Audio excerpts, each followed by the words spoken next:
നമസ്കാരം. പ്രധാന വാർത്തകൾ. ഛത്തീസ്ഗഡിൽ മലയാളി കന്യാസ്ത്രീകളെ അറസ്റ്റ് ചെയ്ത സംഭവത്തിൽ പ്രതിഷേധം ശക്തം. വേദനയും പ്രതിഷേധവുമെന്ന് KCBC. കേന്ദ്ര സർക്കാർ ഇടപെടണമെന്ന് CSI സഭ. പാർലമെന്റിൽ പ്രതിഷേധിച്ച് പ്രതിപക്ഷം. പ്രലോഭിപ്പിച്ച് മതം മാറ്റാൻ ശ്രമിച്ചെന്ന് കന്യാസ്ത്രീകൾക്കെതിരെ FIR. കേരളത്തിൽ നിന്നുമുള്ള BJP സംഘം ഛത്തീസ്ഗഡിലേക്ക്.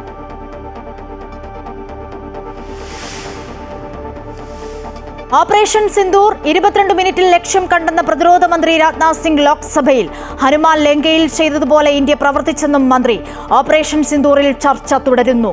പഹൽഗാം ആക്രമണത്തിന്റെ സൂത്രധാരനെയും 2 ഭീകരരെയും സൈന്യം വധിച്ചു. She's a few moves away. I think Divya's evaluation bar just hit. Here we are. Divya Deshmukh Got the emotions. has done it, ladies and gentlemen. She cannot. Chess വനിതാ ലോക കിരീടം ദിവ്യ ദേശ്മുഖിന്. ഇന്ത്യക്കാർ ഏറ്റുമുട്ടിയ ഫൈനലിൽ കൊനേരു ഹംപിയെ തോൽപ്പിച്ചു. ദിവ്യയുടെ കിരീട നേട്ടം ടൈ ബ്രേക്കറിൽ.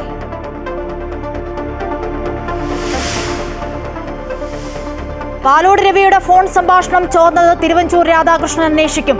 ഗൂഢാലോചന ഉൾപ്പെടെ അന്വേഷിക്കും. തൃശൂരിൽ സുരേഷ് ഗോപി വിജയിച്ചത് കോൺഗ്രസ് പിന്തുണയിലെന്ന വെളിപ്പെടുത്തലുമായി തൃശൂർ മുൻ DCC ജനറൽ സെക്രട്ടറി യതീന്ദ്രദാസ്.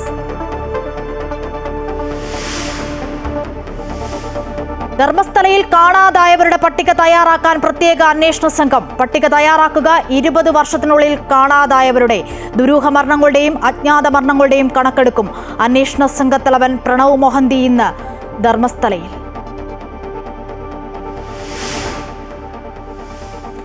സംസ്ഥാനത്ത് വെളിച്ചെണ്ണ വില കുറയുമെന്ന് മന്ത്രി GR അനിൽ. വെളിച്ചെണ്ണ ഉൽപാദനം വർദ്ധിപ്പിക്കുമെന്നും അധിക ലാഭത്തിൽ കുറവ് വരുത്തി വില കുറയ്ക്കാമെന്ന് വ്യാപാരികൾ സമ്മതിച്ചെന്നും മന്ത്രി P രാജീവ്.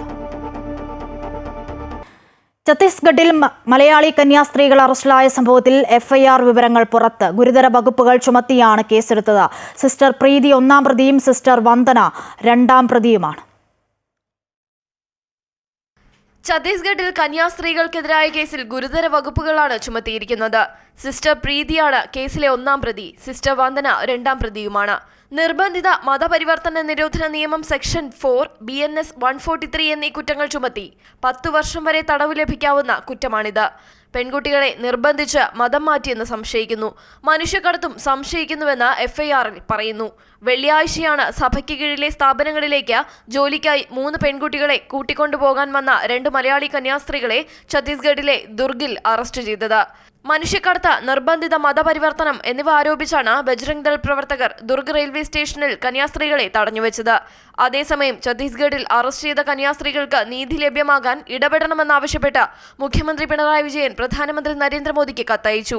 കസ്റ്റഡിയിലെടുത്ത ശേഷം ഇവരുമായി ആശയവിനിമയം നടത്താൻ കഴിഞ്ഞിട്ടില്ലെന്ന് ബന്ധുക്കൾ പരാതിയുമായി സമീപിച്ചുവെന്നും മുഖ്യമന്ത്രി കത്തിൽ ചൂണ്ടിക്കാട്ടി. കേരളത്തിൽ ക്രൈസ്തവ സംഘടനകളെ കൂടെ നിർത്താൻ BJP ശ്രമിക്കുമ്പോൾ പാർട്ടി ഭരിക്കുന്ന ഛത്തീസ്ഗഡിലുണ്ടായ ഈ സംഭവം ഏത് രീതിയിലാകും ഇനി പ്രതിഫലിക്കുക എന്നത് ശ്രദ്ധേയമാണ്. News desk Amrita TV. ഛത്തീസ്ഗഡിലെ ദുർഗിൽ മനുഷ്യക്കടത്തും മതപരിവർത്തനവും ആരോപിച്ച് മലയാളി കന്യാസ്ത്രീകളെ അറസ്റ്റ് ചെയ്ത സംഭവത്തിൽ പ്രതിഷേധം ശക്തം. വിഷയം പാർലമെന്റിൽ ഉന്നയിച്ച് കേരളത്തിലെ MPമാർ. അതേസമയം പ്രതിപക്ഷത്തിന്റെ ആവശ്യം ഇരുസഭകളും തള്ളി. സഭാ കവാടത്തിന് മുൻപിൽ ധർണ നടത്തി പ്രതിപക്ഷ MPമാർ പ്രതിഷേധിച്ചു. ഛത്തീസ്ഗഡിലെ കന്യാസ്ത്രീകളെ തുറങ്കിലടച്ച പോലീസ്, തുറങ്കിലടച്ച സർക്കാരെ, നാണമില്ലേ നിങ്ങൾക്ക്, നാണമില്ലേ നിങ്ങൾക്ക്, നാണമില്ലേ നിങ്ങൾക്ക്, നാണമില്ലേ നിങ്ങൾക്ക്, തിരുവസ്ത്രത്തെ അപമാനിച്ച, തിരുവസ്ത്രത്തെ അപമാനിച്ച ബജ്രംഗ് ദളിനെ ഓർത്തോളൂ, ബജ്രംഗ് ദളിനെ ഓർത്തോളൂ. അതേസമയം കന്യാസ്ത്രീകൾക്ക് നീതി ലഭ്യമാക്കാൻ നേരിട്ട് ഇടപെടണമെന്നാവശ്യപ്പെട്ട് മുഖ്യമന്ത്രി പിണറായി വിജയൻ പ്രധാനമന്ത്രി നരേന്ദ്രമോദിക്ക് കത്തയച്ചിട്ടുണ്ട്. അതേസമയം മനുഷ്യക്കടത്തും മതപരിവർത്തനവും അടക്കമുള്ള കുറ്റങ്ങൾ ആരോപിച്ച് പ്രതി ചേർക്കപ്പെട്ട സിസ്റ്റർ വന്ദന ഫ്രാൻസിസ്, സിസ്റ്റർ പ്രീതി മേരി എന്നിവരുടെ ജാമ്യാപേക്ഷ നൽകില്ല. രേഖകളെല്ലാം ലഭിച്ച ശേഷം ഹർജി നൽകും. ഛത്തീസ്ഗഡിൽ കന്യാസ്ത്രീമാരെ അറസ്റ്റ് ചെയ്ത സംഭവത്തിൽ കേന്ദ്ര സർക്കാരിനെതിരെ CSI സഭ. സംഭവത്തെ ശക്തമായി അപലപിക്കുന്നുവെന്ന് CSI മധ്യകേരള മഹാ ഇടവക ബിഷപ്പ് മലയിൽ സാബു കോശി ചെറിയാൻ പറഞ്ഞു. ഏതു മതത്തിലും വിശ്വസിക്കാനുള്ള സ്വാതന്ത്ര്യം ഇന്ത്യൻ ഭരണഘടനയിലുണ്ട്. ന്യൂനപക്ഷങ്ങളുടെ ആശങ്ക ഇല്ലാതാക്കാനുള്ള ഉത്തരവാദിത്വം കേന്ദ്ര സർക്കാരിനുണ്ടെന്നും ബിഷപ്പ് പറഞ്ഞു. ഛത്തീസ്ഗഡിൽ നടന്ന കന്യാസ്ത്രീകളെ അകാരണമായി ജയിലിലടച്ച ആ നടപടിയെ ശക്തമായി അപലപിക്കുക. ഇന്ത്യയുടെ പശ്ചാത്തലത്തിൽ ഏത് വിശ്വാസത്തെയും പ്രഘോഷിക്കുവാനുള്ള സ്വാതന്ത്ര്യം ഭരണഘടന നൽകുന്നുണ്ട്. ഒരു കാര്യം വളരെ ഉറപ്പോടെ പറയാം, ഒരു സഭയും ആരെയും നിർബന്ധിച്ച് മതം മാറ്റുന്നില്ല. ഇപ്പോൾ ഇന്ത്യയിൽ കൊണ്ടുവന്നിട്ടുള്ള ചില സംസ്ഥാനങ്ങളിൽ കൊണ്ടുവന്നിട്ടുള്ള നിയമങ്ങൾ അത് ആളുകളെ അനാവശ്യമായി തുറങ്കിൽ അടയ്ക്കുന്നതിന് വേണ്ടിയുള്ളൊരു പരിശ്രമമാണ് നടക്കുന്നത്. ഛത്തീസ്ഗഡിൽ കന്യാസ്ത്രീമാരെ അറസ്റ്റ് ചെയ്ത സംഭവത്തിൽ BJPക്കെതിരെ ഓർത്തഡോക്സ് സഭ. ഉത്തരേന്ത്യയിൽ പീഡനവും കേരളത്തിൽ പ്രീണനവുമാണ് BJP നടത്തുന്നതെന്ന് Malankara orthodox association secretary advocate Biju Oommen പറഞ്ഞു. ഭരണഘടന നൽകുന്ന അവകാശമെങ്കിലും ക്രൈസ്തവർക്ക് നൽകണം. കന്യാസ്ത്രീകൾക്കെതിരെ നടന്ന സംഭവത്തിൽ ശക്തമായി പ്രതിഷേധിക്കുന്നുവെന്നും അഡ്വക്കേറ്റ് ബിജു ഉമ്മൻ പറഞ്ഞു. ഛത്തീസ്ഗഡിൽ 2 മലയാളി കന്യാസ്ത്രീകൾക്ക് നേരെ ഉണ്ടായ ആക്ഷേപങ്ങളിലും അല്ലെങ്കിൽ അവർക്ക് നേരെ ഉണ്ടായിരിക്കുന്നതായ പോലീസ് നടപടിയിലും മലങ്കര ഓർത്തഡോക്സ് സുറിയാനി സഭയുടെ ശക്തമായ പ്രതിഷേധവും ആശങ്കയും ആമുഖമായി അറിയിക്കുന്നു. തീവ്രവാദ സ്വഭാവമുള്ള ചില സംഘടനകൾ പോലീസിൻ്റെ സാന്നിധ്യത്തിൽ നിയമം കയ്യിലെടുത്തുകൊണ്ട് ഈ സിസ്റ്റേഴ്സിൻ്റെ നേരെ, ഈ കന്യാസ്ത്രീകൾക്ക് നേരെ നടത്തിയായ കയ്യേറ്റ ശ്രമം എന്ന് തന്നെ ആക്ഷേപിക്കേണ്ടി വരുന്നു. ശ്രമങ്ങളെ നിയമവാഴ്ച ഇല്ലാത്തൊരവസ്ഥയാണോ ആ സംസ്ഥാനത്തുള്ളതെന്ന് ആശങ്കയോടെ മാത്രമേ കാണുവാനായി സാധിക്കുകയുള്ളൂ. ഉത്തരേന്ത്യയിലെ പീഡനവും ഇങ്ങനെ കേരളത്തിൽ വരുമ്പം പ്രീണനവും എന്ന് പറയുന്നതായ നയം തീർച്ചയായും ആ ഇരട്ടത്താപ്പ് ഇന്ത്യയിലെ ജനങ്ങൾ തിരിച്ചറിയുന്നുണ്ട് എന്ന് ബന്ധപ്പെട്ടവർ മനസ്സിലാക്കുന്നത് നല്ലതായിരിക്കും. മതസ്വാതന്ത്ര്യത്തിനും ഭരണഘടനയ്ക്കുമെതിരായ പ്രവർത്തനമാണ് ഛത്തീസ്ഗഡിലെ അറസ്റ്റെന്ന് CBCI അധ്യക്ഷൻ ആർച്ച് ബിഷപ്പ് മാർ ആൻഡ്രൂസ് താഴത്ത്. മതസ്വാതന്ത്ര്യമുള്ള രാജ്യമാണ് ഇന്ത്യ. ക്രിസ്തുമതത്തെ ഇപ്പോഴും വിദേശ മതമായാണ് കാണുന്നതെന്നും ഇത് വേദനാജനകമെന്നും ബിഷപ്പ് പറഞ്ഞു. ഛത്തീസ്ഗഡിൽ കന്യാസ്ത്രീകൾ പ്രതിയാക്കപ്പെട്ട സംഭവത്തിൽ BJP സംഘം ഛത്തീസ്ഗഡിലേക്ക്. കേരളത്തിൽ നിന്നുമുള്ള സംഘം നാളെ ഛത്തീസ്ഗഡിൽ എത്തുമെന്നും BJP സംസ്ഥാന അധ്യക്ഷൻ വിഷയത്തിൽ ഇടപെട്ടിട്ടുണ്ടെന്നും BJP സംസ്ഥാന general secretary advocate S. Suresh പറഞ്ഞു. സംഭവത്തെ വർഗീയമായി മുതലെടുക്കാൻ ശ്രമിക്കുന്നുവെന്നും എല്ലാ സഹായവും BJP സംസ്ഥാന ഘടകം ചെയ്തിട്ടുണ്ടെന്നും BJP സംസ്ഥാന വൈസ് പ്രസിഡന്റ് ഷോൺ ജോർജും കൂട്ടിച്ചേർത്തു. സംഭവത്തിൽ അന്വേഷണം നടത്തണമെന്നാവശ്യപ്പെട്ട BJP സംസ്ഥാന അധ്യക്ഷൻ പ്രധാനമന്ത്രിയെ സമീപിച്ചിട്ടുണ്ടെന്നും കേരളത്തിൽ നിന്നുള്ള സംഘം നാളെ ഛത്തീസ്ഗഡിലെത്തുമെന്നും സഭാംഗങ്ങൾക്ക് എല്ലാ തരത്തിലുള്ള പിന്തുണയും നൽകുമെന്നും BJP സംസ്ഥാന general secretary advocate S. Suresh പറഞ്ഞു. പാർട്ടിയുടെ സംസ്ഥാന അധ്യക്ഷന്റെ നിർദ്ദേശപ്രകാരം ഛത്തീസ്ഗഡിലേക്ക് പാർട്ടിയുടെ സംസ്ഥാന ജനറൽ സെക്രട്ടറി ശ്രീ അനൂപ് ആന്റണിയുടെ നേതൃത്വത്തിലുള്ള സംഘം നാളെ തന്നെ എത്തുന്നു. അവർക്ക് വേണ്ടിയുള്ള എല്ലാവിധ സഹായവും അവിടെ ചെന്ന് നിന്ന് അവിടുത്തെ സംസ്ഥാന സർക്കാരുമായിട്ട് കോർഡിനേറ്റ് ചെയ്തുകൊണ്ട് ചെയ്യാൻ പാർട്ടിയുടെ സംസ്ഥാന ഘടകം തീരുമാനിച്ചിരിക്കുകയാണ്. ജുഡീഷ്യൽ കസ്റ്റഡിയിലായതിനാൽ നിയമം വഴിയെ മറ്റ് നടപടികൾ നടക്കുമെന്ന് BJP സംസ്ഥാന വൈസ് പ്രസിഡന്റ് ഷോൺ ജോർജ് കൂട്ടിച്ചേർത്തു. എല്ലാ സഹായവും BJP സംസ്ഥാന ഘടകം ചെയ്തിട്ടുണ്ട്. ഉത്തരേന്ത്യയിൽ എന്തെങ്കിലും പ്രശ്നങ്ങൾ ഉണ്ടാവണമെന്ന് പ്രാർത്ഥിക്കുന്ന കോൺഗ്രസ് ആണ് അവിടെയുള്ളത്. കേരളത്തിൽ പല പ്രശ്നങ്ങളും പെരുപ്പിച്ചു കാണിക്കുന്നു. കേരളത്തിന്റെ മുഖ്യമന്ത്രി ഈ നിമിഷം വരെ കന്യാസ്ത്രീകൾക്ക് വേണ്ടി എന്ത് ചെയ്തുവെന്നും ഷോൺ ജോർജ് ചോദിച്ചു. സ്വാഭാവികമായും ഈ ഒരു ജുഡീഷ്യൽ പ്രോസസ്സിലൂടെ മാത്രമേ ഇവർക്ക് ജാമ്യം ലഭിക്കൂ. നീതി ലഭ്യമാക്കാൻ എന്തു ചെയ്യണോ അതെല്ലാം ഇനിയും ഈ വിഷയത്തിൽ ദുരിതം അനുഭവിക്കാതിരിക്കാൻ വേണ്ട കാര്യങ്ങൾ എന്തൊക്കെ വേണോ അതെല്ലാം BJP സംസ്ഥാന കേന്ദ്ര ഘടകങ്ങൾ ഈ വിഷയത്തിൽ കൃത്യമായ ഇടപെടൽ നടത്തിയിട്ടുണ്ട്. CPM വിഷയത്തിൽ രാഷ്ട്രീയ മുതലെടുപ്പ് നടത്തുന്നുവെന്നും BJP സംസ്ഥാന നേതൃത്വം ആരോപിച്ചു. അമൃത ന്യൂസ്, തൃശൂർ. മതന്യൂനപക്ഷങ്ങൾക്ക് നേരെ ചുരുക്കം ചില സംസ്ഥാനങ്ങളിൽ ആവർത്തിച്ചുണ്ടാക്കുന്ന ആക്രമണങ്ങൾക്ക് സ്ഥായിയായ പരിഹാരം കാണണമെന്ന് കർദിനാൾ ബസലിയോസ് ക്ലെമീസ് കാതോലിക്ക ബാവ. ആർഷഭാരതമെന്ന് അവകാശപ്പെടുന്ന രാജ്യത്താണ് 2 കന്യാസ്ത്രീകളുടെ സഞ്ചാര സ്വാതന്ത്ര്യത്തിന് മുകളിൽ വരെ കടന്നുകയറ്റമുണ്ടാകുന്നത്. കേന്ദ്ര സർക്കാരും അതത് സംസ്ഥാന സർക്കാരുകളും ഈ വിഷയത്തിൽ കൃത്യമായ ഇടപെടൽ നടത്തണമെന്നും അദ്ദേഹം ആവശ്യപ്പെട്ടു. കന്യാസ്ത്രീ വേഷത്തിൽ യാത്ര ചെയ്ത 2 പേർക്ക് ഉണ്ടായൊരു അനുഭവമാണ്. അവരെ ഒരു പോലീസ് അന്വേഷിക്കുന്ന ഒരു സംഘത്തിലെ അംഗങ്ങൾ എന്നതുപോലെ അനുധാവനം ചെയ്യുകയും അവരുടെ കൂടെ പോയവരെ അവർക്ക് പ്രോപ്പറായ ഡോക്യുമെൻറ്റ്സ് ഉണ്ട്, അതെല്ലാം വെച്ചിട്ട് എന്തിൻ്റെ അടിസ്ഥാനത്തിലാണ് സർക്കാർ നേരിട്ട് 2 സിസ്റ്റേഴ്സിനെ അറസ്റ്റ് ചെയ്യാൻ പറയേണ്ട ഒരു കാര്യമില്ലല്ലോ. പക്ഷേ പൗരൻ്റെ ചോദ്യം, പൊതുസമൂഹത്തിൻ്റെ ചോദ്യം, ഒരു അനിഷ്ട സംഭവം നടന്നാൽ എന്താണ് അതിന് പ്രതിവിധി? അതേക്കുറിച്ചാണ് നമുക്ക് ആകാംക്ഷയും ഉത്കണ്ഠയും ഉള്ളത്. ആരെങ്കിലും ജയിച്ചു എന്ന്, സർക്കാർ ജയിച്ചു എന്നുള്ളൊരു ആരോപണം പറഞ്ഞ് സംതൃപ്തി അടയുകയല്ല നമ്മുടെ ഉദ്ദേശം. പക്ഷേ ഇതിന് പരിഹാരം ഉണ്ടാകണം. ഛത്തീസ്ഗഡിലുണ്ടായ കന്യാസ്ത്രീ ആക്രമണത്തിൽ ശക്തമായ പ്രതിഷേധവുമായി CPM സംസ്ഥാന സെക്രട്ടറി MV ഗോവിന്ദൻ. BJP ഭരിക്കുന്ന സംസ്ഥാനങ്ങളിൽ ന്യൂനപക്ഷ വേട്ടയാണ് നടക്കുന്നത്. ക്രൈസ്തവ ന്യൂനപക്ഷ കടന്നാക്രമണം എന്ന രീതിയിലല്ല ഇത് കാണേണ്ടത്. ഈ സഹോദരിമാരെല്ലാം കേരളത്തിൽ നിന്നുമുള്ളവരാണ് എന്നതാണ് പ്രധാന പ്രശ്നമെന്നും അദ്ദേഹം പറഞ്ഞു. BJP ഭരിക്കുന്ന സംസ്ഥാനങ്ങളിൽ അതിശക്തിയായ രീതിയിലുള്ള ന്യൂനപക്ഷ വേട്ടയാണ് നടന്നുകൊണ്ടിരിക്കുന്നത്. അതിലിപ്പോഴും ഏറ്റവും ശക്തിയായിട്ട് വന്നിട്ടുള്ളത് ഛത്തീസ്ഗഡിൽ കന്യാസ്ത്രീകൾക്കെതിരായിട്ടുള്ള കടന്നാക്രമണമാണ്. അവരെ ചോദ്യം ചെയ്ത് അവരെ വിവിധ വകുപ്പുകളിൽ ഉൾപ്പെടുത്തിയിട്ട് ജയിലിലടക്കുക, കന്യാസ്ത്രീകൾക്ക് അവരുടെ പ്രവർത്തനം നടത്താൻ അനുവദിക്കാത്ത രീതിയിലുള്ള നിലപാടാണ്. അവർക്ക് നേരെ കടന്നാക്രമണങ്ങളാണ് നടന്നുകൊണ്ടിരിക്കുന്നത്. ഇതിന് രാജ്യത്തുടനീളം പ്രത്യേകിച്ച് BJP ഭരിക്കുന്ന സംസ്ഥാനങ്ങളിൽ വൈദികരും കന്യാസ്ത്രീകളും പീഡിപ്പിക്കപ്പെടുകയാണെന്ന് പ്രതിപക്ഷ നേതാവ് VD സതീശൻ. ആ സംസ്ഥാനത്തെ പോലീസും അതിന് കൂട്ടുനിൽക്കുകയാണെന്നും വൈദികർക്കും കന്യാസ്ത്രീകൾക്കും അവരുടേതായ വസ്ത്രം ധരിക്കാൻ കഴിയുന്നില്ലെന്നും സതീശൻ പറഞ്ഞു. കേരളത്തിൽ BJP ആട്ടിൻ തോലിട്ട ചെന്നായ്ക്കളെ പോലെയാണ് മറ്റു പല സംസ്ഥാനങ്ങളിലും വ്യാപകമായ ആക്രമണം അഴിച്ചുവിടുന്നതെന്നും സതീശൻ ആരോപിച്ചു. അവർക്കിപ്പോൾ അവരുടെ ഔദ്യോഗിക സഭാ വസ്ത്രം ധരിച്ചുകൊണ്ട് യാത്ര ചെയ്യാൻ പോലും പറ്റാത്ത സ്ഥിതിയിലേക്കാണ്. വൈദികർക്ക് അവരുടെ വസ്ത്രം ധരിക്കാൻ പറ്റില്ല, കന്യാസ്ത്രീമാർക്ക് അവരുടേതായ വസ്ത്രം ധരിക്കാൻ പോലും, അങ്ങനെ ഒരുമിച്ച് യാത്ര ചെയ്താൽ പോലും സംശയിച്ചവരെ അറസ്റ്റ് ചെയ്യുന്ന രീതിയിലേക്ക് പോവുകയാണ്. ഒരു കാലത്തും ഇല്ലാത്ത രീതിയിലാണ് സംഭവം നടക്കുന്നത്. രാജ്യത്തുടനീളം ഇത് നടക്കുമ്പോൾ ഇവിടെ ഈസ്റ്ററിനും ക്രിസ്മസിലും ഇതേ ആളുകൾ കേക്ക് കൊണ്ടുവരികയാണ്. ക്രൈസ്തവ ഭവനങ്ങളിൽ കാപട്യമാണ് നടക്കുന്നത്. രാജ്യത്ത് ഇന്ന് ഏറ്റവും കൂടുതൽ വേട്ടയാടപ്പെടുന്നത് ക്രൈസ്തവ സമൂഹമാണ്. ക്രിസ്മസ് ആരാധനാക്രമങ്ങൾ പോലും തടസ്സപ്പെടുത്തുകയാണ്. പ്രാർത്ഥനാ കൂട്ടായ്മകളും പള്ളിയിലെ സർവീസും എല്ലാം തടസ്സപ്പെടുത്തുകയാണ് വ്യാപകമായി. ഓപ്പറേഷൻ മഹാദേവിൽ 3 ഭീകരരെ വധിച്ചെന്ന് സൈന്യം. കൊല്ലപ്പെട്ടവരിൽ പഹൽഗാം ഭീകരാക്രമണത്തിലെ 2 ഭീകരരും ഉൾപ്പെട്ടിട്ടുണ്ടെന്ന റിപ്പോർട്ട്. കൂടുതൽ ഭീകരർക്കായി സംയുക്ത ഓപ്പറേഷൻ തുടരുന്നതായി സേന അറിയിച്ചു. പെഹൽഗാം ഭീകരർക്ക് വേണ്ടിയുള്ള തെരച്ചിലിന്റെ ഭാഗമായാണ് ജമ്മുകശ്മീരിലെ ലിഡ്വാസിൽ സൈന്യം തീവ്രവാദികളുമായി ഏറ്റുമുട്ടിയത്. ഓപ്പറേഷൻ മഹാദേവ് എന്ന് പേരിട്ടിരിക്കുന്ന സൈനിക നടപടിയുടെ ഭാഗമായിരുന്നു തെരച്ചിൽ.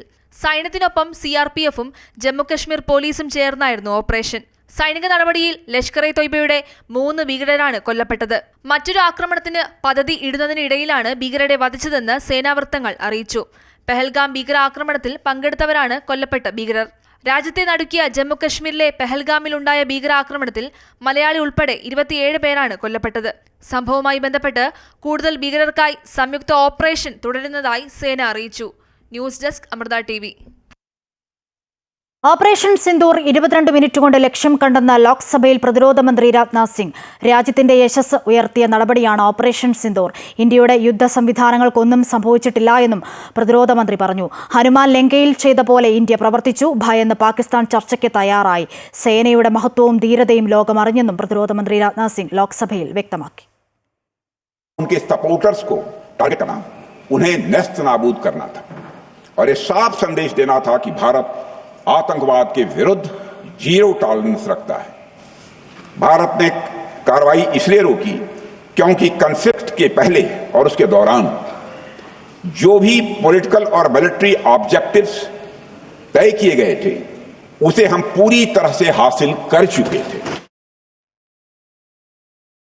തിരുവനന്തപുരം DCC അധ്യക്ഷനായിരുന്ന പാലോട് രവിയുടെ ഫോൺ സംഭാഷണം ചോർന്ന വിഷയത്തിൽ തിരുവഞ്ചൂർ രാധാകൃഷ്ണന് അന്വേഷണ ചുമതല. KPCC അച്ചടക്ക സമിതി അധ്യക്ഷനാണ് തിരുവഞ്ചൂർ രാധാകൃഷ്ണൻ. ഫോൺ ചോർച്ചയുടെ ഗൂഢാലോചന അടക്കമുള്ള മുഴുവൻ വിവരങ്ങളും അന്വേഷിക്കുവാനാണ് KPCCയുടെ നിർദ്ദേശം. വാമനപുരം മണ്ഡലം ജനറൽ സെക്രട്ടറി A ജലീലും പാലോട് രവിയും തമ്മിൽ നടത്തിയ സംഭാഷണം പുറത്തായത് സംബന്ധിച്ച വിശദമായ അന്വേഷണത്തിനാണ് KPCCയുടെ നീക്കം. ഇതിന്റെ ഭാഗമായി KPCC അച്ചടക്ക സമിതി അധ്യക്ഷനായ തിരുവഞ്ചൂർ രാധാകൃഷ്ണനെയാണ് ഇത് സംബന്ധിച്ച അന്വേഷണത്തിന് നിയോഗിച്ചത്. അന്വേഷിക്കാൻ വേണ്ടി ചുമതലപ്പെട്ട ഞാൻ അതിൻ്റെ ഒരു കാര്യം പോലും നോക്കാതെ ഒരു കമൻറ്റ് നടത്തുന്നത് ശരിയല്ലല്ലോ.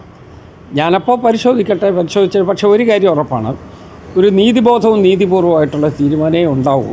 തന്നെ DCC അധ്യക്ഷ സ്ഥാനത്ത് നിന്നും മാറ്റുന്നതിന്റെ ഭാഗമായി നടന്ന ചതിയാണിതെന്നാണ് പാലോട് രവി നേതാക്കളെ അറിയിച്ചത്. ഈ സാഹചര്യത്തിൽ കൂടിയാണ് സമഗ്രമായ അന്വേഷണത്തിന് KPCC തിരുവഞ്ചൂർ രാധാകൃഷ്ണനെ നിയോഗിച്ചത്. വാമനപുരം മണ്ഡലം ജനറൽ സെക്രട്ടറിയായ A. ജലീൽ വെഞ്ഞാറമൂട് പോലീസിലും ഇത് സംബന്ധിച്ച പരാതി നൽകിയിട്ടുണ്ട്. താൻ ശബ്ദ സന്ദേശം അയച്ചിട്ടില്ലെന്നും അതിനാൽ തൻ്റെ ഫോണിൽ നിന്നും ശബ്ദ സന്ദേശം ചോർത്തിയത് സംബന്ധിച്ച അന്വേഷണം വേണമെന്നുമാണ് പരാതി. സാമൂഹ്യ മാധ്യമങ്ങളിൽ തനിക്കെതിരെ നടക്കുന്ന രൂക്ഷമായ പ്രതികരണങ്ങൾ സംബന്ധിച്ചും അന്വേഷണം വേണമെന്നും പരാതിയിൽ ആവശ്യപ്പെട്ടിട്ടുണ്ട്. ഇതോടെ പാർട്ടിക്കുള്ളിൽ തന്നെ നടക്കുന്ന ചേരിപ്പോരുകൾ കൂടി അന്വേഷണത്തിന്റെ ഭാഗമാകും. അമൃത ന്യൂസ്, തിരുവനന്തപുരം. UDFന് നല്ല ഭൂരിപക്ഷത്തോടുകൂടി അധികാരത്തിൽ തിരിച്ചെത്തിക്കാൻ കഴിഞ്ഞില്ലെങ്കിൽ താൻ രാഷ്ട്രീയ വനവാസത്തിന് പോകുമെന്ന് VD സതീശൻ. UDF മികച്ച വിജയം നേടിയാൽ വെള്ളാപ്പള്ളി നടേശൻ രാജിവെക്കേണ്ടതില്ലെന്നും VD സതീശൻ പറഞ്ഞു. വെള്ളാപ്പള്ളിയെ വെല്ലുവിളിക്കാനില്ലെന്നും നാട്ടിൽ ആര് വിദ്വേഷത്തിന്റെ രാഷ്ട്രീയം പറഞ്ഞാലും അതിനെ എതിർക്കുമെന്നും അതിന് ന്യൂനപക്ഷ ഭൂരിപക്ഷ ഭേദമില്ലെന്നും സതീശൻ പറഞ്ഞു. 98 സീറ്റ് UDFന് കിട്ടിയ അദ്ദേഹം രാജിവെക്കുന്നു. 97 വരെ അദ്ദേഹത്തിന് യാതൊരു സംശയമില്ല. അദ്ദേഹത്തെ പോലെ പരിണതഭക്തനായ ഒരു സമുദായ നേതാവ് നമ്മുടെ സംസ്ഥാനത്തെ രാഷ്ട്രീയമൊക്കെ നന്നായി നിരീക്ഷിക്കുന്ന ഒരാൾ UDFന് ഒരു 97 സീറ്റ് വരെ കിട്ടുമെന്ന് സമ്മതിച്ചിട്ടുണ്ട്. പിന്നെയുള്ളൊരു 4-5 സീറ്റുകളിൽ ഒരു 100 കവിഞ്ഞു പോകാനുള്ള കാര്യം അത് ഞങ്ങൾ കഠിനാധ്വാനം ചെയ്ത് അത് 100-ലധികം സീറ്റാണ്. ഞാൻ അദ്ദേഹത്തുമായിട്ട് വെല്ലുവിളിയോ ഒന്നുമില്ല. പക്ഷെ അദ്ദേഹം പറഞ്ഞൊരു പ്രധാനപ്പെട്ട കാര്യമുണ്ട്. UDFനെ നല്ല ഭൂരിപക്ഷത്തോടു കൂടി അധികാരത്തിലേക്ക് തിരിച്ചു കൊണ്ടുവരാൻ കഴിഞ്ഞില്ലെങ്കിൽ ഞാൻ രാഷ്ട്രീയ വനവാസത്തിന് പോകുമെന്ന് ചോദിച്ചു. ഉറപ്പായി പോകും.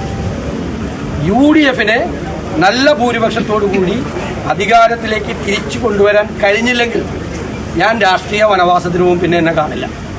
അത് ഞാൻ സമ്മതിക്കും. അത് ഞാൻ സ്വീകരിക്കും.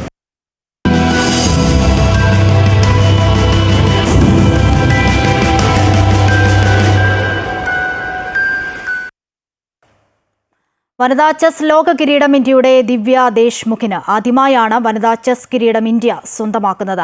ഫൈനലിൽ കൊനേരു ഹംപിയായിരുന്നു ദിവ്യയുടെ എതിരാളി.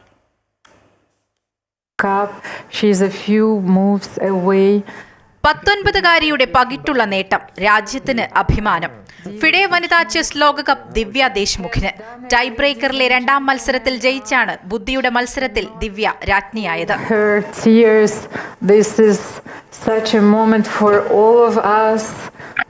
Congratulations to the winner of the World Cup. Chess ഫൈനലിലെ ക്ലാസിക് മത്സരങ്ങൾ രണ്ടും സമനിലയായിരുന്നു. തുടർന്ന് വിജയിയെ തീരുമാനിക്കാൻ മത്സരം ടൈ ബ്രേക്കറിലേക്ക് നീങ്ങി. ടൈ ബ്രേക്കറിലെ ആദ്യ റാപ്പിഡ് മത്സരത്തിൽ വെള്ളക്കരുക്കളുടെ മുൻതൂക്കം ദിവ്യയ്ക്കായിരുന്നു. അത് ജയമാക്കാൻ താരത്തിന് കഴിഞ്ഞില്ല. മത്സരം സമനിലയിൽ പിരിഞ്ഞു. 3 സമനിലകൾക്ക് ശേഷം ദിവ്യയും ഹംപിയും 1.5 പോയിന്റുകളുമായി ഒപ്പത്തിനൊപ്പം തുടർന്നു. റാപ്പിഡ് ചെസ്സിലെ 2ാം മത്സരത്തിൽ കടുത്ത പോരാട്ടത്തിന്റെ സൂചന നൽകി കറ്റാലൻ ഓപ്പണിംഗ് ആണ് ഹംപി നടത്തിയത്.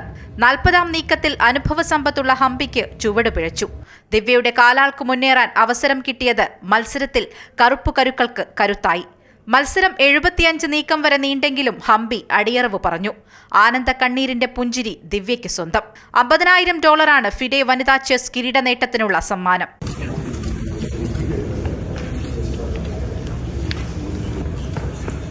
മഹാരാഷ്ട്രയിലെ നാഗ്പൂർ സ്വദേശിയാണ് ഗ്രാൻഡ് മാസ്റ്റർ ദിവ്യ ദേശ്മുഖ്. അമ്മയും അച്ഛനും ഡോക്ടർമാർ. ആന്ധ്രയിലെ ഗുഡിവാഡ സ്വദേശിയാണ് 38-കാരിയായ കൊനേരു ഹംപി. ഇന്ത്യക്കാർ ആദ്യമായി ഫൈനലിലെത്തിയ വനിതാ ചെസ്സിൽ കിരീടം നമ്മുടെ ഏത് താരത്തിനെന്നേ തീരുമാനമാകാനുണ്ടായിരുന്നുള്ളൂ. പൊരുതിത്തോറ്റ ഹംപിയുടെ നേട്ടത്തിനും തിളക്കം ഏറെയാണ്. Sports desk, Amrita TV.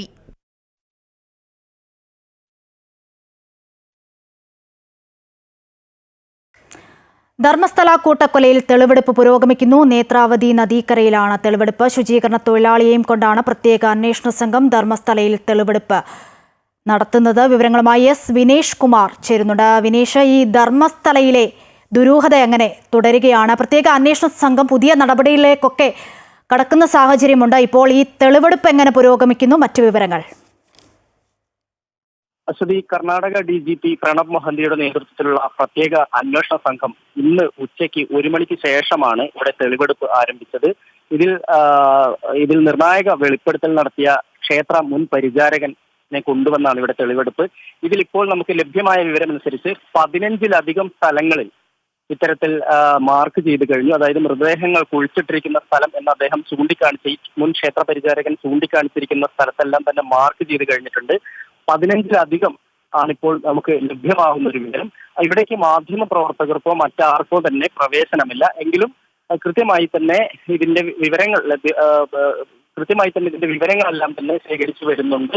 എന്തായാലും ഈ അന്വേഷണ സംഘം ഇന്ന് അതായത് ഇരുട്ടുന്നതിന് മുമ്പ് തന്നെ ഇന്നത്തെ ഈ തെളിവെടുപ്പ് പൂർത്തിയാക്കും എന്ന് തന്നെയാണ് നമുക്ക് അറിയാൻ കഴിയുന്നത്. അടുത്ത ദിവസങ്ങളിലും ഇത് തുടരേണ്ടതുണ്ട്. കാരണം 1998-നും 2014-നും ഇടയിൽ ആണ് ഇത്രയും 100-ലധികം മൃതദേഹങ്ങൾ താനിവിടെ കുഴിച്ചു മൂടിയെന്നും അതിൽ കൂടുതലും ബലാത്സംഗത്തിനിരയായ സ്ത്രീകളായിരുന്നെന്നും ആയിരുന്നു അദ്ദേഹത്തിന്റെ മൊഴി. ആ മൊഴിയുടെ അടിസ്ഥാനത്തിലാണ് ഇപ്പോൾ തെളിവെടുപ്പ് നടക്കുന്നത്. നാളെയും ഇത് തുടരാൻ സാധ്യതയുണ്ട്. പ്രധാനമായും ഇത് ഈ നേത്രാവതി നദിക്കരയിലാണെങ്കിൽ പോലും വനമേഖലയാണ്. വനമേഖലയിൽ വരുന്ന പ്രദേശമാണ്. വർഷങ്ങൾക്ക് മുമ്പ് നടന്ന സംഭവമായതുകൊണ്ട് തന്നെ പല സ്ഥലങ്ങളിലും അദ്ദേഹത്തിന് തന്നെ കൃത്യമായി ഓർമ്മയില്ലാത്തൊരു പ്രശ്നമുണ്ട്. അതുകൊണ്ട് തന്നെ വീണ്ടും ആ സ്ഥലങ്ങളിൽ ചുറ്റിക്കറങ്ങി ആ സ്ഥലങ്ങളിൽ തന്നെ വീണ്ടും എത്തി അവിടെ എല്ലാം തന്നെ പരിശോധന കൃത്യമായി നടത്തുന്നുണ്ട്. അതിനുശേഷമായിരിക്കും GPR കൊണ്ടുവന്ന് ഇവിടെ മൃതദേഹങ്ങൾ അടക്കം ചെയ്തിട്ടുണ്ടോ എന്നത് പരിശോധിക്കും. ആ പരിശോധിച്ചതിന് ശേഷമായിരിക്കും മണ്ണ് നീക്കി ഇത് പുറത്തെടുക്കുന്നത് ഉൾപ്പെടെയുള്ള നടപടി ഉണ്ടാകുക. എന്തായാലും അത്തരത്തിലുള്ള നടപടി വരും ദിവസങ്ങളിൽ തന്നെ ഉണ്ടാവുമെന്നാണ് നമുക്ക് ലഭ്യമാവുന്ന വിവരം. അശ്വതി. ശരി വിനേഷ്, ധർമ്മസ്ഥല കൂട്ടക്കൊലയിൽ തെളിവെടുപ്പ് പുരോഗമിക്കുന്നു. നേത്രാവതി നദീക്കരയിലാണ് തെളിവെടുപ്പ് നടക്കുന്നത്. വിവരങ്ങളാണ് വിനേഷ് കുമാർ നൽകിയത്. മറ്റു വാർത്തയിലേക്ക്. ബ്രെയിൽ ലിപി പാഠപുസ്തകങ്ങൾ ഇല്ലാത്തത് കാരണം പ്രതിസന്ധിയിലായിരിക്കുകയാണ് കാഴ്ച പരിമിതിയുള്ള ഹയർ സെക്കൻഡറി വിദ്യാർത്ഥികൾ. 10ാം ക്ലാസ് വരെ സ്വതന്ത്രമായി പഠിച്ചിരുന്ന ഇവർ ഹയർ സെക്കൻഡറി എത്തിയപ്പോൾ പഠനത്തിനായി മറ്റുള്ളവരുടെ സഹായം തേടേണ്ട അവസ്ഥയിലാണ്. ഹയർ സെക്കൻഡറി വിദ്യാർത്ഥികൾക്ക് ബ്രെയിൽ ലിപിയിലുള്ള പാഠപുസ്തകങ്ങൾ നൽകണമെന്നാവശ്യപ്പെട്ട് വിദ്യാഭ്യാസ മന്ത്രിക്ക് ഉൾപ്പെടെ ഇവർ കത്ത് നൽകിയെങ്കിലും ഇതുവരെയും യാതൊരു നടപടിയും ഉണ്ടായിട്ടില്ല. ഞാൻ താമസിച്ചിരുന്ന ലോഡ്ജിന് ചുറ്റുമായി 2 കിലോമീറ്റർ ഉലാത്തലോടെയാണ് എൻ്റെ ഒരു ദിവസം ആരംഭിക്കുക. ഈ പ്രഭാത സവാരി വേളയിൽ ഞാൻ അന്നത്തേക്കുള്ള ഒരു പൊതുപരിപാടി തയ്യാറാക്കും. 10ാം ക്ലാസ് വരെ ബ്രെയിൽ ലിപിയിലുള്ള പാഠപുസ്തകങ്ങൾ ലഭിച്ചിരുന്നത് കൊണ്ട് തന്നെ കാഴ്ച പരിമിതിയുള്ള വിദ്യാർത്ഥികൾക്ക് ആരുടെയും സഹായമില്ലാതെ സ്വതന്ത്രമായി പഠിക്കാൻ കഴിയുമായിരുന്നു. എന്നാൽ ഹയർ സെക്കൻഡറിയിലെ അവസ്ഥ അതല്ല. ബ്രെയിൽ ലിപിയിലുള്ള പാഠപുസ്തകങ്ങൾ ഇല്ലാത്തതാണ് ഇവർക്ക് പ്രതിസന്ധിയാകുന്നത്. പാഠപുസ്തകങ്ങൾ ഇല്ലാത്തതിനാൽ പഠിക്കാൻ വളരെ പ്രയാസമാണെന്ന് വിദ്യാർത്ഥി ആയിഷ സമീഹ പറഞ്ഞു. ഫസ്റ്റ് സ്റ്റാൻഡേർഡ് മുതൽ 10th സ്റ്റാൻഡേർഡ് വരെ ഇങ്ങനെ ബ്രെയിൽ ടെക്സ്റ്റ് ബുക്ക് ബ്ലൈൻഡ് ആയിട്ടുള്ളവർക്ക് കിട്ടിയിരുന്നു. പക്ഷേ ഹയർ സെക്കൻഡറി മുതൽ അങ്ങനെ ബ്രെയിൽ പുസ്തകം അവൈലബിൾ അല്ല. അതുകൊണ്ട് പഠിക്കാൻ ഭയങ്കര പ്രയാസമാണ്. പിന്നെ ഈ PDF ഒക്കെ നോക്കിയിട്ട് ആരെങ്കിലും വായിച്ച് തന്നിട്ട് അതൊക്കെ എഴുതിയെടുത്തിട്ടാണ് പഠിക്കാറ്. പിന്നെ ഹോസ്റ്റലിൽ നിൽക്കുന്നത് കൊണ്ട് അതും നടക്കില്ല. കാരണം സൈറ്റഡ് ആയിട്ടുള്ള ആൾക്കാർ അവിടെ ഉണ്ടാവില്ല ഇത് വായിച്ചു തരാൻ. അപ്പോൾ പഠിക്കാൻ ഭയങ്കര പ്രയാസമാണ്. ഓർബിറ്റ് റീഡർ ഉപയോഗിച്ചാണ് ആയിഷ നോട്ടുകൾ ടൈപ്പ് ചെയ്യുന്നത്. Constitution means is a body of written or unwritten rules and regulations which regulates the functioning of government. എന്നാൽ കാഴ്ച പരിമിതിയുള്ള എല്ലാ വിദ്യാർത്ഥികൾക്കും ഓർബിറ്റ് റീഡർ ഉപയോഗിക്കാൻ അറിയണമെന്നില്ല. അതുകൊണ്ട് തന്നെ കാഴ്ച പരിമിതിയുള്ള വിദ്യാർത്ഥികൾക്ക് 1ാം ക്ലാസ് മുതൽ ഓർബിറ്റ് റീഡർ പരിശീലനം നൽകി അതോടൊപ്പം അവ സൗജന്യമായി നൽകിയാൽ അവർക്കത് വളരെ ഉപകാരമാകുമെന്ന് ആയിഷയുടെ പിതാവ് പറഞ്ഞു. +1-നും +2-നൊന്നും ഇതുവരെ നിലവിൽ പുസ്തകം അടിക്കുന്നില്ല എന്നാണ് പറയുന്നത്. ഇവിടെ മുമ്പ് പഠിച്ച കുട്ടികൾക്കൊന്നും കിട്ടിയിട്ടില്ല. വിദ്യാഭ്യാസ മന്ത്രിക്കും നമ്മളെ സ്ഥലം MLAക്കൊക്കെ ലെറ്ററൊക്കെ കൊടുത്തിട്ടുണ്ട്. ക്ലാസ് തുടങ്ങിയിട്ട് ഏകദേശം 40-45 ദിവസത്തോളം ഇതുവരെ അതിനുള്ള കാര്യങ്ങളൊന്നും ചെയ്തിട്ടില്ല. ഈ ഓർബിറ്റ് റീഡർ എന്ന് പറയുന്നത് ശരിക്കും കേരളത്തിൽ ആരും അങ്ങനെ ഉപയോഗിക്കുന്നില്ല. അത് നമ്മൾ മദ്രാസിൽ ഇവിടെ കണ്ണിൻ്റെ ഹോസ്പിറ്റലിൽ കാണിക്കാൻ പോയപ്പോൾ അവർ പരിചയപ്പെടുത്തി തന്നൊരു സാറിനാണ് ഓർബിറ്റ് റീഡർ. അത് വെച്ചിട്ടാണ് അവരിപ്പോൾ എഴുതിയെടുക്കുന്നത്. ശരിക്കും 1ാം ക്ലാസ് മുതൽ ഇവിടുത്തെ സർക്കാർ എല്ലാ കുട്ടികൾക്കും അത് സൗജന്യമായിട്ട് നൽകുകയെന്നുണ്ടെങ്കിൽ ഈ ബ്രെയിൽ പുസ്തകത്തിൻ്റെ പ്രശ്നവും ഉണ്ടാവില്ല. അത് കുട്ടികൾക്കും സുഖമാണ്, സർക്കാരിനും സുഖമായിട്ട് മാറും. പഠനോപകരണങ്ങൾ ലഭിക്കാതെ വരുമ്പോൾ ആയിഷയെ പോലുള്ള വിദ്യാർത്ഥികൾക്ക് അത് വലിയ മാനസിക പ്രയാസമാണ് ഉണ്ടാക്കുന്നത്. ഹയർ സെക്കൻഡറി വിദ്യാർത്ഥികൾക്ക് ബ്രെയിൽ ലിപിയിലുള്ള പാഠപുസ്തകങ്ങൾ നൽകണമെന്നാവശ്യപ്പെട്ടുകൊണ്ട് വിദ്യാഭ്യാസ മന്ത്രിക്കും സ്ഥലം MLA കൂടിയായ മന്ത്രി PA മുഹമ്മദ് റിയാസിനും ഉൾപ്പെടെ കത്തു നൽകി നടപടിക്കായി കാത്തിരിക്കുകയാണിവർ. അമൃത ന്യൂസ്, കോഴിക്കോട്. വഞ്ചനാ കേസിൽ ചോദ്യം ചെയ്യലിന് ഹാജരാകാൻ ആവശ്യപ്പെട്ട് നടൻ നിവിൻ പോളിക്ക് പോലീസ് നോട്ടീസ് നൽകി. നിവിൻ പോളിയുടെയും സംവിധായകൻ എബ്രഡ് ഷൈന്റെയും മൊഴി രേഖപ്പെടുത്തും. തയോലപ്പറമ്പ് സ്വദേശിയായ നിർമ്മാതാവ് ഷംനാസ് നൽകിയ പരാതിയിലാണ് നടപടി. ആക്ഷൻ ഹീറോ ബിജു 2 സിനിമയുടെ വിതരണാവകാശവുമായി ബന്ധപ്പെട്ട കരാർ ലംഘിച്ചുവെന്നാണ് പരാതി. രേഖകളും ബാങ്ക് അക്കൗണ്ട് വിവരങ്ങളും ഹാജരാക്കാനും നിർദ്ദേശിച്ചിട്ടുണ്ട്. 1 കോടിയിലധികം രൂപ നഷ്ടപ്പെട്ടുവെന്നാണ് ഷംനാസ് പരാതി നൽകിയിട്ടുള്ളത്. ഷംനാസിന്റെ നിർമ്മാണ കമ്പനിയുമായുള്ള കരാർ മറച്ചുവെച്ചുകൊണ്ട് ചിത്രത്തിന്റെ ഓവർസീസ് അവകാശം വിറ്റുവെന്നും അങ്ങനെ 1 കോടിയിലധികം രൂപ തനിക്ക് നഷ്ടമുണ്ടാക്കിയെന്നും ചൂണ്ടിക്കാട്ടിയാണ് ഷംനാസ് കോടതിയെ സമീപിച്ചത്. ഇതേ തുടർന്ന് കേസെടുക്കാൻ കോടതി പോലീസിന് നിർദ്ദേശം നൽകി.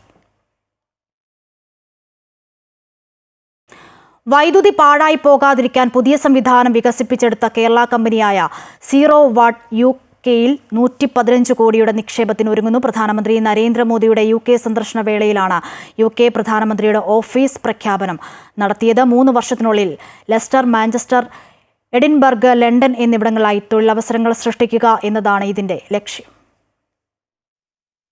വ്യവസായ വാണിജ്യ സമുച്ചയങ്ങളിൽ പലപ്പോഴായും 10 മുതൽ 30% വരെ വൈദ്യുതി പാഴായി പോകാറുണ്ട്.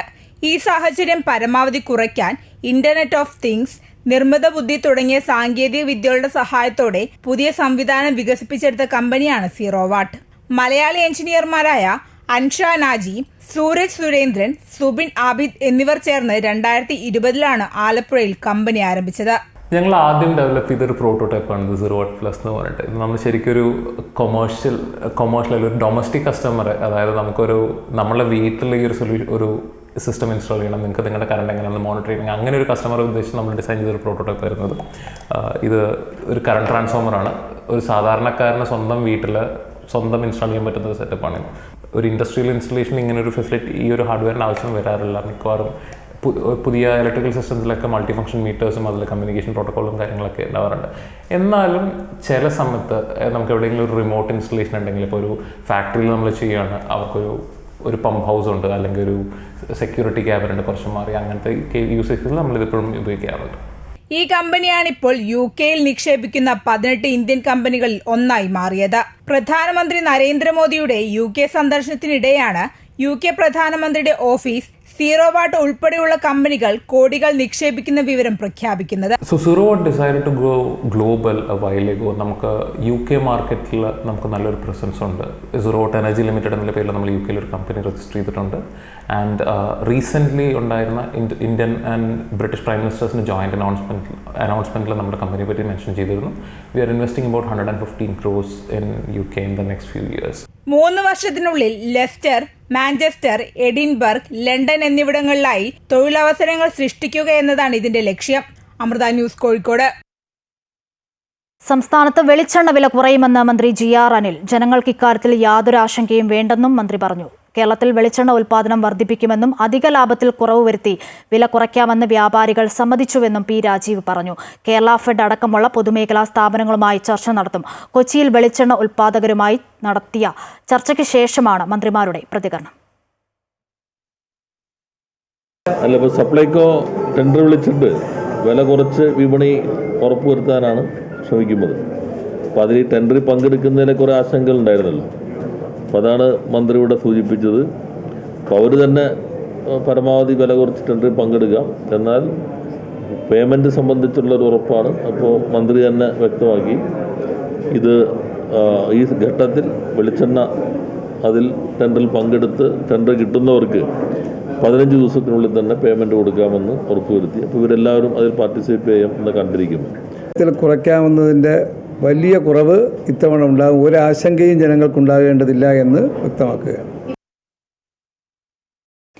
വൈക്കത്ത് വേമ്പനാട്ടുകാരിൽ വള്ളം മറിഞ്ഞ ഒരാളെ കാണാതായി. ആലപ്പുഴ ചേർത്തല പാണാവള്ളി സ്വദേശി സുമേഷിനെയാണ് കാണാതായത്. വൈക്കം കാട്ടിക്കുന്ന് തുരുത്ത് ഭാഗത്ത് മരണവീട്ടിൽ എത്തി മടങ്ങിയ സംഘം സഞ്ചരിച്ചിരുന്ന വള്ളം മറിഞ്ഞായിരുന്നു അപകടമുണ്ടായത്.